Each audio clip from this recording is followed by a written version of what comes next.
Lesson 1. The rich don't work for money, the poor and the middle class work for money. The rich have money work for them. Dad, can you tell me how to get rich? My dad put down the evening paper. Why do you want to get rich, son? Because today Jimmy's mom drove up in their new Cadillac, and they were going to their beach house for the weekend. He took 3 of his friends, but Mike and I weren't invited. They told us we weren't invited because we were poor kids. They did? My dad asked incredulously. Yeah, they did, I replied in a hurt tone. My dad silently shook his head, pushed his glasses up the bridge of his nose, and went back to reading the paper. I stood waiting for an answer. The year was 1956. I was 9 years old. By some twist of fate, I attended the same public school where the rich people sent their kids. We were primarily a sugar plantation town.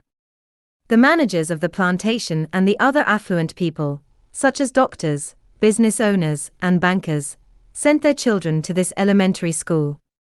After grade 6, their children were generally sent off to private schools. Because my family lived on one side of the street, I went to this school. Had I lived on the other side of the street, I would have gone to a different school with kids from families more like mine. After grade 6, these kids and I would go on to the public intermediate and high school.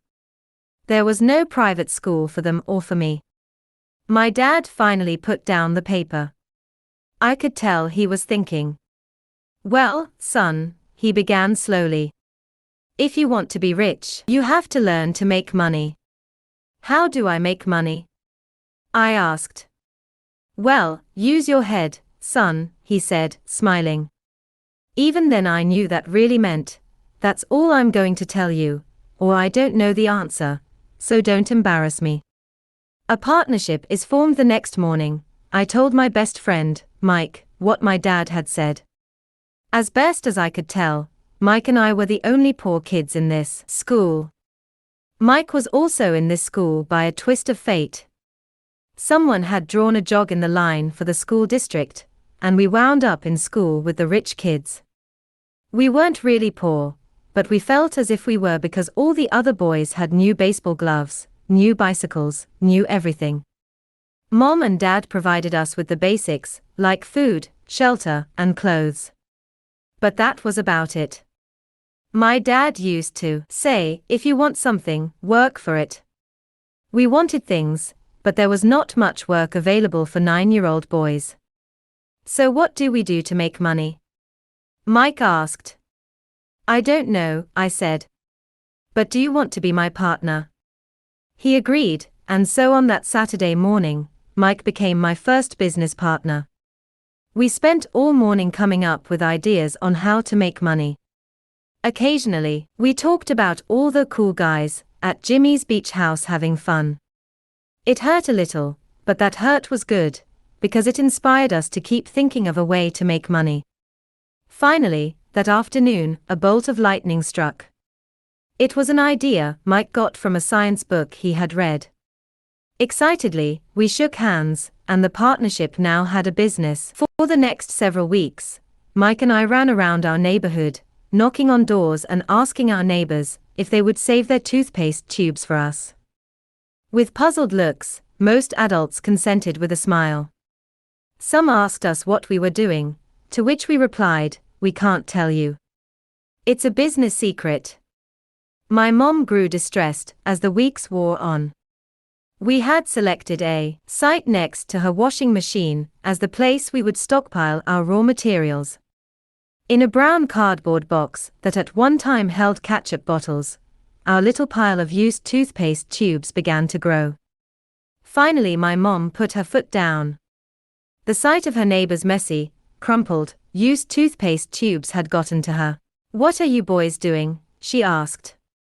And I don't want to hear again that it's a business secret. Do something with this mess, or I'm going to throw it out. Mike and I pleaded and begged, explaining that we would soon have enough and then we would begin production. We informed her that we were waiting on a couple of neighbors to finish their toothpaste, so we could have their tubes. Mom granted us a 1-week extension. The date to begin production was moved up, and the pressure was on. My first partnership was already being threatened with an eviction notice by my own mom.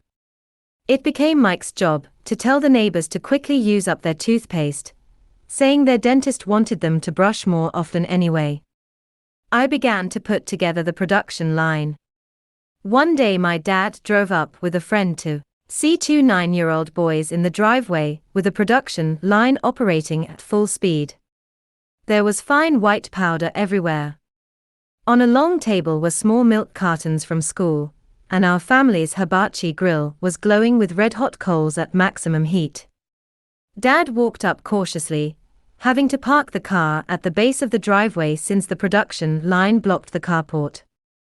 As he and his friend got closer, they saw a steel pot sitting on top of the coals in which the toothpaste tubes were being melted down. In those days, toothpaste did not come in plastic tubes. The tubes were made of lead. So once the paint was burned off, the tubes were dropped in the small steel pot. They melted until they became liquid, and with my mom's pot holders, we poured the lead through a small hole in the top of the milk cartons. The milk cartons were filled with plaster of Paris. White powder was everywhere. In my haste, I had knocked the bag over, and the entire area looked like it had been hit by a snowstorm. The milk cartons were the outer containers for plaster of Paris molds. My dad and his friend watched as we carefully poured the molten lead through a small hole in the top of the plaster of Paris cube. "Careful," my dad said. I nodded without looking up. Finally, once the pouring was through, I put the steel pot down and smiled at my dad. "What are you boys doing?" he asked with a cautious smile. "We're doing what you told me to do. We're going to be rich," I said. "Yup," said Mike, grinning and nodding his head. "We're partners." "And what is in those plaster molds?" my dad asked. "Watch," I said. "This should be a good batch." With a small hammer, I tapped at the seal that divided the cube in half. Cautiously, I pulled up the top half of the plaster mold and a lead nickel fell out. "Oh, no!" my dad exclaimed. "You're casting nickels out of lead." "That's right," Mike said. "We're doing as you told us to do. We're making money." My dad's friend turned and burst into laughter. My dad smiled and shook his head. Along with a fire and a box of spent toothpaste tubes, in front of him were 2 little boys covered with white dust smiling from ear to ear. He asked us to put everything down and sit with him on the front step of our house. With a smile, he gently explained what the word counterfeiting meant. Our dreams were dashed. "You mean this is illegal?" asked Mike in a quivering voice. "Let them go," my dad's friend said. "They might be developing a natural talent." My dad glared at him. "Yes, it is illegal," my dad said gently. "But you boys have shown great creativity and original thought. Keep going. I'm really proud of you." Disappointed, Mike and I sat in silence for about 20 minutes before we began cleaning up our mess. The business was over on opening day. Sweeping the powder up, I looked at Mike and said, "I guess Jimmy and his friends are right. We are poor." My father was just leaving as I said that. "Boys," he said, "you're only poor if you give up. The most important thing is that you did something. Most people only talk and dream of getting rich. You've done something. I'm very proud of the 2 of you. I will say it again, keep going. Don't quit." Mike and I stood there in silence. They were nice words, but we still did not know what to do. "So how come you're not rich, Dad?" I asked. "Because I chose to be a schoolteacher. School teachers really don't think about being rich. We just like to teach. I wish I could help you, but I really don't know how to make money. Mike and I turned and continued our cleanup. I know, said my dad. If you boys want to learn how to be rich, don't ask me. Talk to your dad, Mike. My dad? Asked Mike with a scrunched up face. Yeah, your dad, repeated my dad with a smile. Your dad and I have the same banker, and he raves about your father. He's told me several times that your father is brilliant when it comes to making money. My dad, Mike asked again in disbelief. Then how come we don't have a nice car and a nice house like the rich kids at school? A nice car and a nice house don't necessarily mean you're rich, or you know how to make money, my dad replied. Jimmy's dad works for the sugar plantation. He's not much different from me. He works for a company, and I work for the government. The company buys the car for him. The sugar company is in financial trouble, and Jimmy's dad may soon have nothing. Your dad is different, Mike. He seems to be building an empire, and I suspect in a few years he will be a very rich man. With that, Mike and I got excited again. With new vigor, we began cleaning up the mess caused by our now defunct first business. As we were cleaning, we made plans for how and when to talk to Mike's dad. The problem was that Mike's dad worked long hours and often did not come home until late. His father owned warehouses, a construction company, a chain of stores, and 3 restaurants. It was the restaurants that kept him out late. Mike caught the bus home after we had finished cleaning up. He was going to talk to his dad when he got home that night and ask him if he would teach us how to become rich. Mike promised to call as soon as he had talked to his dad, even if it was late. The phone rang at 8:30 p.m. Okay, I said. Next Saturday. I put the phone down. Mike's dad had agreed to meet with us. On Saturday, I caught the 7:30 a.m. bus to the poor side of town. The lessons begin. Mike and I met with his dad that morning at 8 o'clock. He was already busy, having been at work for more than an hour. His construction supervisor was just leaving in his pickup truck as I walked up to his simple, small, and tidy home. Mike met me at the door. Dad's on the phone, and he said to wait on the back porch, Mike said as he opened the door. The old wooden floor creaked as I stepped across the threshold of the aging house. There was a cheap mat just inside the door. The mat was there to hide the years of wear from countless footsteps that the floor had supported. Although clean, it needed to be replaced. I felt claustrophobic as I entered the narrow living room that was filled with old musty overstuffed furniture that today would be collector's items. Sitting on the couch were 2 women, both a little older than my mom. Across from the women sat a man in workman's clothes. He wore khaki slacks and a khaki shirt, neatly pressed, but without starch, and polished work boots. He was about 10 years older than my dad. They smiled as Mike and I walked past them toward the back porch. I smiled back shyly. Who are those people? I asked. Oh, they work for my dad. The older man runs his warehouses and the women are the managers of the restaurants. And as you arrived, you saw the construction supervisor, who is working on a road project about 50 miles from here. His other supervisor, who is building a track of houses, left before you got here. Does this go on all the time? I asked. Not always, but quite often, said Mike, smiling as he pulled up a chair to sit down next to me.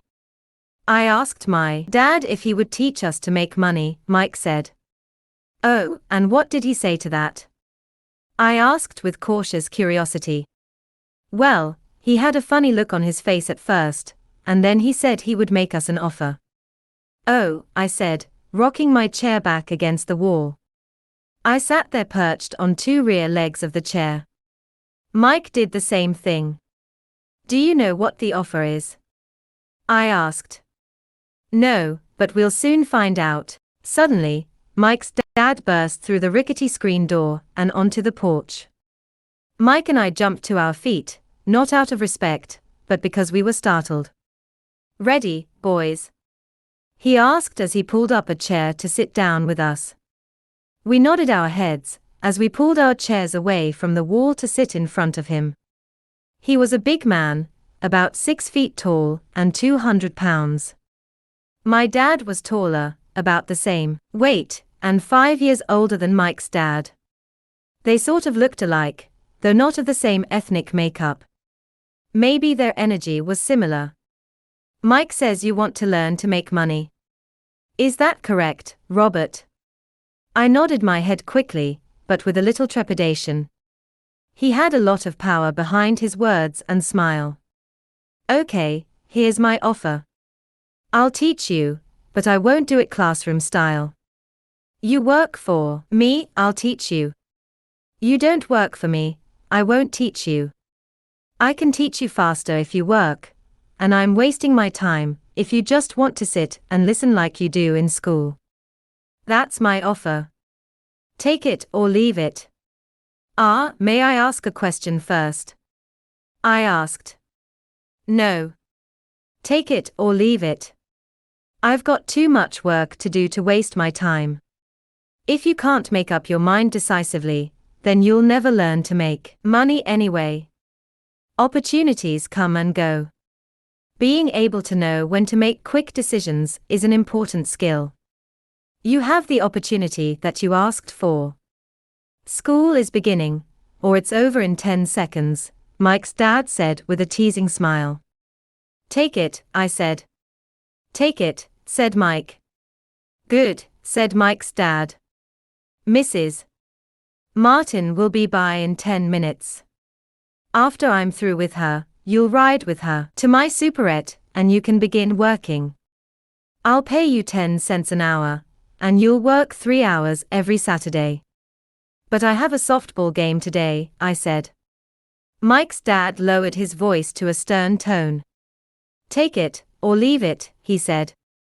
"I'll take it," I replied, choosing to work and learn instead of playing.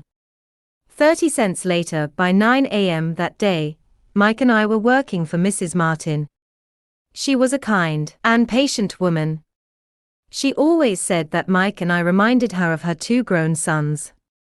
Although kind, she believed in hard work and kept us moving. We spent 3 hours taking canned goods off the shelves, brushing each can with a feather duster to get the dust off, and then restacking them neatly.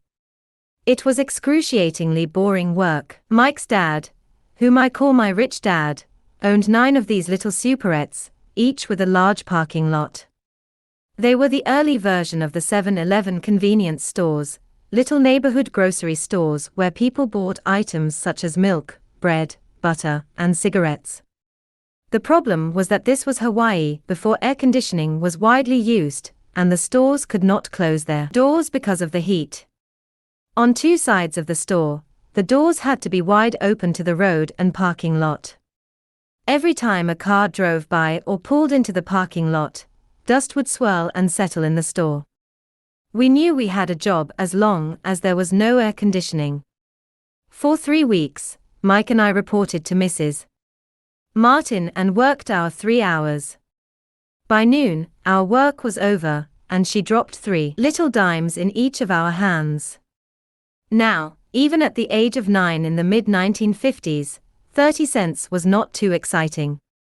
Comic books cost 10 cents back then, so I usually spent my money on comic books and went home.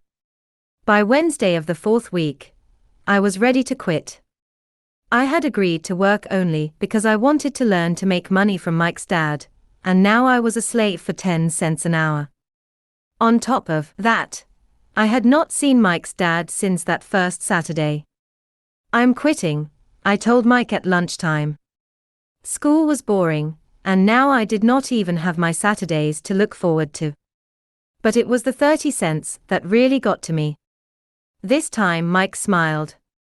"What are you laughing at?" I asked with anger and frustration. "Dad said this would happen. He said to meet with him when you were ready to quit." "What?" I said indignantly. He's been waiting for me to get fed up. Sort of, Mike said. Dad's kind of different. He doesn't teach like your dad. Your mom and dad lecture a lot. My dad is quiet and a man of few words. You just wait till this Saturday. I'll tell him you're ready. You mean I've been set up? No, not really, but maybe. Dad will explain on Saturday. Waiting in line on Saturday, I was ready to face Mike's dad. Even my real dad was angry with him. My real dad, the one I call the poor one, thought that my rich dad was violating child labor laws and should be investigated. My educated, poor dad told me to demand what I deserve, at least 25 cents an hour. My poor dad told me that if I did not get a raise, I was to quit immediately. You don't need that damned job anyway, said my poor dad with indignation. At 8 o'clock Saturday morning, I walked through the door of Mike's house when Mike's dad opened it. Take a seat and wait in line, he said as I entered. He turned and disappeared into his little office next to a bedroom. I looked around the room and didn't see Mike anywhere. Feeling awkward, I cautiously sat down next to the same two women who were there 4 weeks earlier. They smiled and slid down the couch to make room for me. 45 minutes went by, and I was steaming. The two women had met with him and left 30 minutes earlier. An older gentleman was in there for 20 minutes and was also gone. The house was empty, and here I sat in a musty, dark living room on a beautiful, sunny Hawaiian day, waiting to talk to a cheapskate who exploited children. I could hear him rustling around the office, talking on the phone and ignoring me. I was ready to walk out, but for some reason I stayed. Finally, 15 minutes later, at exactly 9 o'clock, Rich Dad walked out of his office, said nothing, and signaled with his hand for me to enter. I understand you want a raise, or you're going to quit, Rich Dad said as he swiveled in his office chair. Well, you're not keeping your end of the bargain, I blurted out, nearly in tears. It was really frightening for me to confront a grown-up. You said that you would teach me if I worked for you. Well, I've worked for you. I've worked hard. I've given up my baseball games to work for you, but you haven't kept your word, and you haven't taught me anything. You are a crook like everyone in town thinks you are. You're greedy. You want all the money and don't take care of your employees. You made me wait and don't show me any respect. I'm only a little boy, but I deserve to be treated better. Rich Dad rocked back in his swivel chair, hands up to his chin, and stared at me. Not bad, he said. In less than a month, you sound like most of my employees. What? I asked. Not understanding what he was saying, I continued with my grievance. I thought you were going to keep your end of the bargain and teach me. Instead you want to torture me. That's cruel. That's really cruel. I am teaching you, Rich Dad said quietly. What have you taught me? Nothing. I said angrily. You haven't even talked to me once since I agreed to work for peanuts. 10 cents an hour. Ha! I should notify the government about you. We have child labor laws, you know. My dad works for the government, you know. Wow, said Rich Dad. Now you sound just like most of the people who used to work for me, people I've either fired or who have quit. So what do you have to say? I demanded, feeling pretty brave for a little kid. You lied to me. I've worked for you, and you have not kept your word. You haven't taught me anything. How do you know that I've not taught you anything? Asked Rich Dad calmly. Well, you've never talked to me. I've worked for 3 weeks and you have not taught me anything, I said with a pout. Does teaching mean talking or a lecture? Rich Dad asked. Well, yes, I replied. That's how they teach you in school, he said, smiling. But that is not how life teaches you, and I would say that life is the best teacher of all. Most of the time, life does not talk to you. It just sort of pushes you around. Each push is life saying, wake up. There's something I want you to learn. What is this man talking about? I asked myself silently. Life pushing me around was life talking to me. Now I knew I had to quit my job. I was talking to someone who needed to be locked up. If you learn life's lessons, you will do well. If not, life will just continue to push you around. People do two things. Some just let life push them around. Others get angry and push back. But they push back against their boss, or their job, or their husband or wife. They do not know it's life that's pushing. I had no idea what he was talking about. Life pushes all of us around. Some people give up and others fight. A few learn the lesson and move on. They welcome life pushing them around. To these few people, it means they need and want to learn something. They learn and move on. Most quit, and a few like you fight. Rich Dad stood and shut the creaky old wooden window that needed repair. If you learn this lesson, you will grow into a wise, wealthy, and happy young man. If you don't, you will spend your life blaming a job, low pay, or your boss for your problems. You'll live life always hoping for that big break that will solve all your money problems. Rich Dad looked over at me to see if I was still listening. His eyes met mine. We stared at each other, communicating through our eyes. Finally, I looked away once I had absorbed his message. I knew he was right. I was blaming him, and I did ask to learn. I was fighting. Rich Dad continued, or if you're the kind of person who has no guts, you just give up every time life pushes you.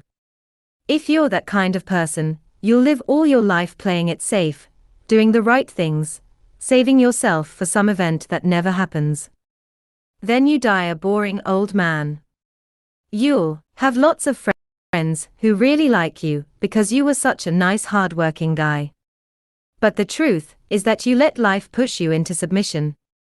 Deep down you were terrified of taking risks. You really wanted to win, but the fear of losing was greater than the excitement of winning. Deep inside, you and only you will know you didn't go for it. You chose to play it safe. Our eyes met again. You've been pushing me around. I asked. Some people might say that, smiled Rich Dad. I would say that I just gave you a taste of life. What taste of life? I asked, still angry, but now curious and ready to learn. You boys are the first people who have ever asked me to teach them how to make money. I have more than 150 employees, and not one of them has asked me what I know about money. They ask me for a job and a paycheck, but never to teach them about money. So most will spend the best years of their lives working for money, not really understanding what it is they are working for. I sat there listening intently. So when Mike told me you wanted to learn how to make money, I decided to design a course that mirrored real life. I could talk until I was blue in the face, but you wouldn't hear a thing. So I decided to let life push you around a bit so you could hear me. That's why I only paid you 10 cents. So what is the lesson I learned from working for only 10 cents an hour? I asked. That you're cheap and exploit your workers. Rich Dad rocked back and laughed heartily. Finally he said, you'd best change your point of view. Stop blaming me and thinking I'm the problem. If you think I'm the problem, then you have to change me. If you realize that you're the problem, then you can change yourself, learn something, and grow wiser. Most people want everyone else in the world to change but themselves. Let me tell you, it's easier to change yourself than everyone else. I don't understand, I said. Don't blame me for your problems, Rich Dad said, growing impatient. But you only pay me 10 cents. So what are you learning? Rich Dad asked, smiling. That you're cheap, I said with a sly grin. See, you think I'm the problem, said Rich Dad. But you are. Well, keep that attitude and you'll learn nothing. Keep the attitude that I'm the problem, and what choices do you have? Well, if you don't pay me more or show me more respect and teach me, I'll quit. Well put, Rich Dad said. And that's exactly what most people do. They quit and go looking for another job, a better opportunity, and higher pay, actually thinking that this will solve the problem. In most cases, it won't. So what should I do? I asked. Just take this measly 10 cents an hour and smile. Rich Dad smiled. That's what the other people do. But that's all they do, waiting for a raise, thinking that more money will solve their problems. Most just accept it, and some take a second job working harder, but again accepting a small paycheck. I sat staring at the floor, beginning to understand the lesson Rich Dad was presenting. I could sense it was a taste of life. Finally, I looked up and asked, so what will solve the problem? This, he said, leaning forward in his chair and tapping me gently on the head. This stuff between your ears. It was at that moment that Rich Dad shared the pivotal point of view that separated him from his employees and my poor dad, and led him to eventually become one of the richest men in Hawaii, while my highly educated, but poor dad struggled financially all his life.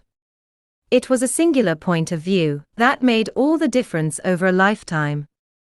Rich Dad explained this point of view over and over, which I call lesson number 1, the poor and the middle class work for money. The rich have money work for them.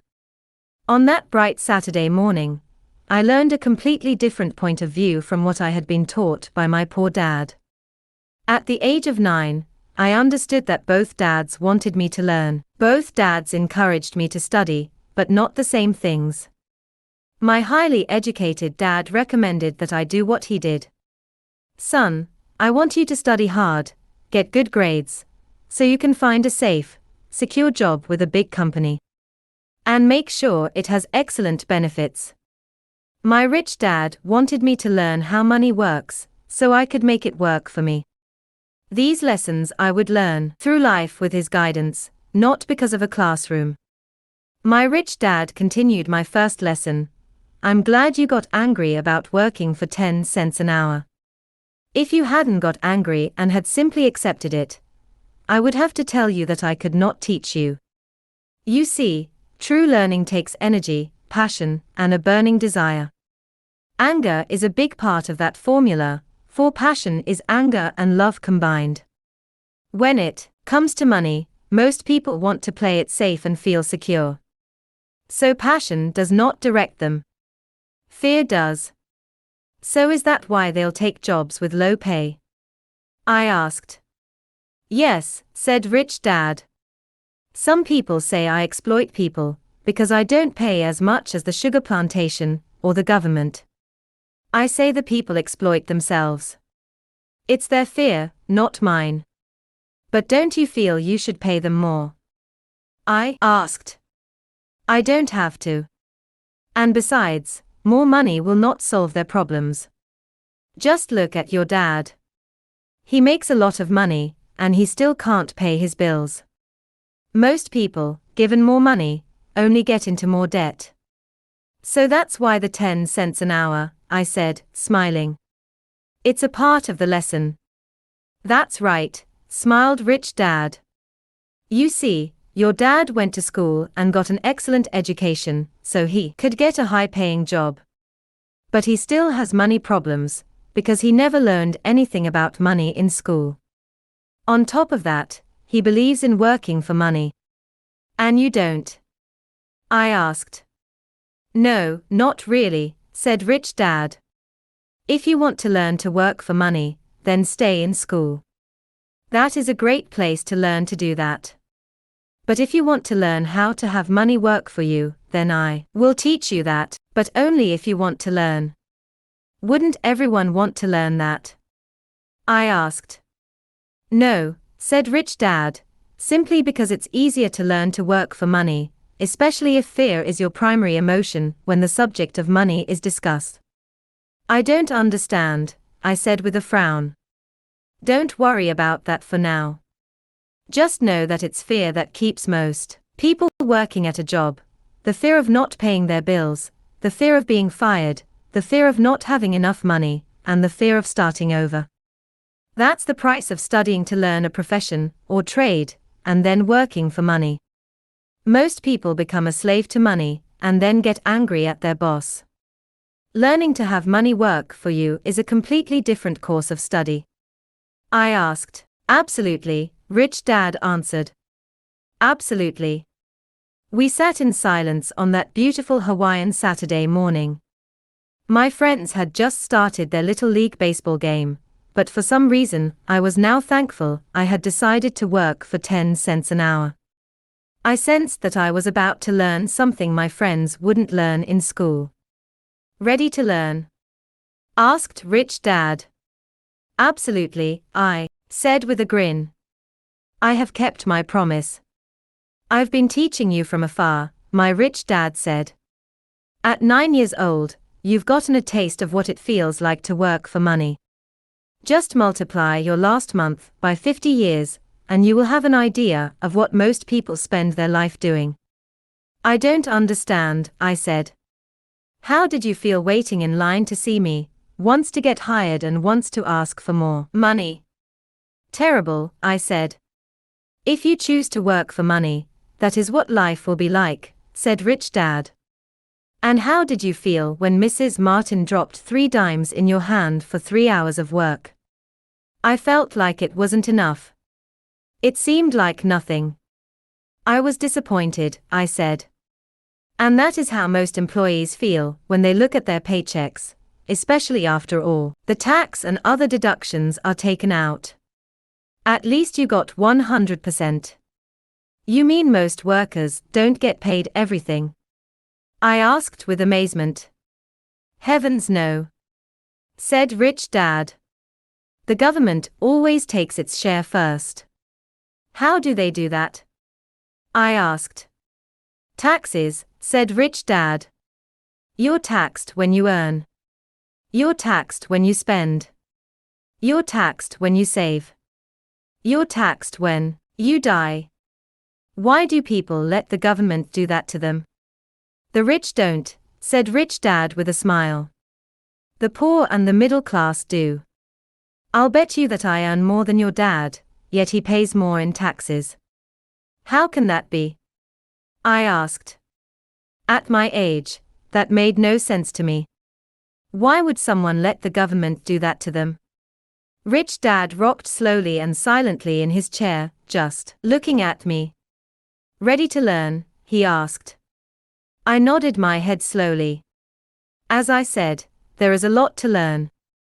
Learning how to have money work for you is a lifetime study. Most people go to college for 4 years, and their education ends.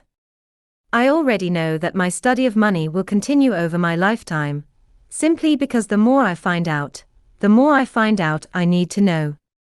Most people never study the subject. They go to work, get their paycheck, balance their checkbooks, and that's it. Then they wonder why they have money problems. They think that more money will solve the problem, and don't realize that it's their lack of financial education that is the problem. So my dad has tax problems, because he doesn't understand money. I asked, confused. Look, said Rich Dad, taxes are just one small section on learning how to have money work for you.